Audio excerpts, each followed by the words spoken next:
నేనే 'భారతీయుడు 2' మూవీకెళ్ళాను. నాకైతే మూవీ చాలా బాగా నచ్చింది. చాలామంది రివ్యూస్ చూసాను నేను. మూవీ అసలు బాగోలేదు.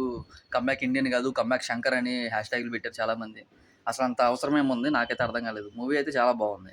ఇన్‌ఫాక్ట్ మనకి మూవీ నచ్చలేదనుకోండి, రివ్యూలో మనకి మూవీ బాగలేదని ఎందుకు చెప్తున్నారో నాకు అర్థం కావట్లేదు. మీ ఒపీనియన్‌లో మీకు మూవీ నచ్చలేదు.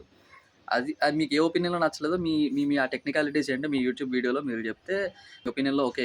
ఈ పర్టిక్యులర్ విషయాలు మీ ఒపీనియన్‌లో మీకు నచ్చలేదనమాట అని మాకు అర్థమవుతది. స్టోరీ బాగుంది. ఆ పేసింగ్ కూడా నాకు చాలా నచ్చింది. అంటే నాకు నచ్చిందని చెప్తున్నా నేను. నా ఒపీనియన్‌లో నాకు నచ్చిందని చెప్తున్నా. ఇంకా సాంగ్స్ వరస్ట్‌గా ఉన్నాయి. అస్సలు సాంగ్స్ అయితే ఒక్క సాంగ్ కూడా నాకు నచ్చలేదు. జెన్యూన్‌గా నాకైతే నచ్చలేదు ఒక్క సాంగ్ కూడా. అయితే శంకర్ గారు నాకు సాంగ్స్ మీద అంత బడ్జెట్ పెడతారో నాకైతే అర్థం కాలేదు. ఫస్ట్ కొన్ని క్రింజ్ అని చెప్పను గానీ, డెఫినెట్‌లీ కొన్ని సీన్స్ ఓవర్ ఎగ్జాజరేట్ చేశారు. ఇప్పుడు ఫర్ ఎగ్జాంపుల్ ఆ వర్మకల్లా యూజ్ చేసి ఆ విలన్స్‌ని ఒక నలుగురు విలన్స్, ఐదుగురు విలన్స్ ఉంటారు. వాళ్ళని చంపే విధానం కొంచెం ఓవర్ ఎగ్జాజరేట్ చేసినట్టు ఉంది గానీ, అది మరీ అంత ఎబ్బెట్టుగా అయితే ఏం లేదు. బట్ డెఫినెట్‌లీ మనం ఇది ఈ ఈ ట్రై ఈ టైప్ ఆఫ్ ట్రెండ్ మనం శంకర్ మూవీస్ అన్ని మూవీస్‌లో చూస్తున్నాం. డెఫినెట్‌లీ 'రోబో 2.0' కన్నా బెటర్‌గానే ఉందని నా అభిప్రాయం. అండ్ మనకి లాస్ట్‌లో ఒక 'భారతీయుడు 3' గురించి ఒక గ్లింప్స్ కూడా చూపిస్తారు. ఆ గ్లింప్స్ కూడా చాలా బాగుంది. ఫస్ట్ మూవీలో నీతి నిజాయితీ లేని కొడుకుని భారతీయుడు ఎలా అయితే అతనికి ఎటువంటి రాగద్వేషాలు లేకుండా అతని సొంత కొడుకునే చంపేస్తాడో, అట్లాగా ఈ సినిమాలో మనకి 2 ట్రాక్ మిషన్ అని చెప్పి ఒక కొత్త కాన్సెప్ట్ లాగా తీసుకొచ్చారనమాట. ఆయనేమో నేతాజీ దారిలో వెళ్తుంటారు. మీరు మాత్రం ఇళ్లలోనే ఉండి మీ అమ్మానాన్నలు, మీ పేరెంట్స్, మీ చుట్టుపక్కల వాళ్ళు ఎవరైనా తప్పు చేస్తే మీరు ఎదిరించి మాట్లాడండి, ఎదిరించి తిరిగి పోరాడండి అని చెప్పారు. అది మనకి ఎవరికీ నచ్చదు.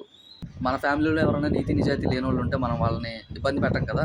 మనం వాళ్ళని తీసుకెళ్ళి జైల్‌లో పెట్టడం గానీ, పట్టించడం గానీ పోలీసులకి అది మనం చేయలేం గదా! చేస్తే మనల్ని చుట్టుపక్కల జనాలు ఏమంటారు? మనల్ని ఎంత నీచంగా చూస్తారు అని అదొక జనరలైజేషన్ అయిపోయింది బయట.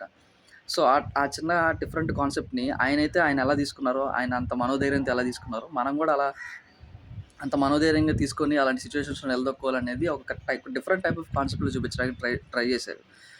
బట్ డెఫినెట్‌లీ పక్కనోళ్ళు చేస్తే బావుంటది. మనల్ని చేయమనేటప్పటికి మాత్రం అది చాలా కష్టమైపోద్ది గదా! సో, ఆ విధంగా చూస్తే మనకి చాలామంది జనాలకి ఈ సినిమా నచ్చలేదని అనుకుంటున్నాను నేను.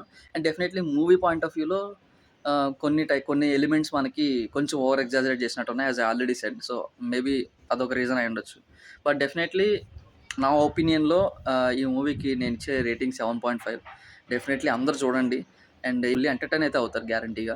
And also one more last thing, climax మాత్రం కొంచెం అబ్రప్ట్‌గానే క్లోజ్ అయిపోయిందని అయితే అనిపించింది. అంటే సడెన్‌గా ఆహ్, స్టాప్ చేసేసి సినిమా ఇక్కడితో అయిపోయింది. ఇంకా లెగండి అన్నట్టు పెట్టాడనమాట climax. But that's okay. And we are waiting for 'Bharateeyudu 3'.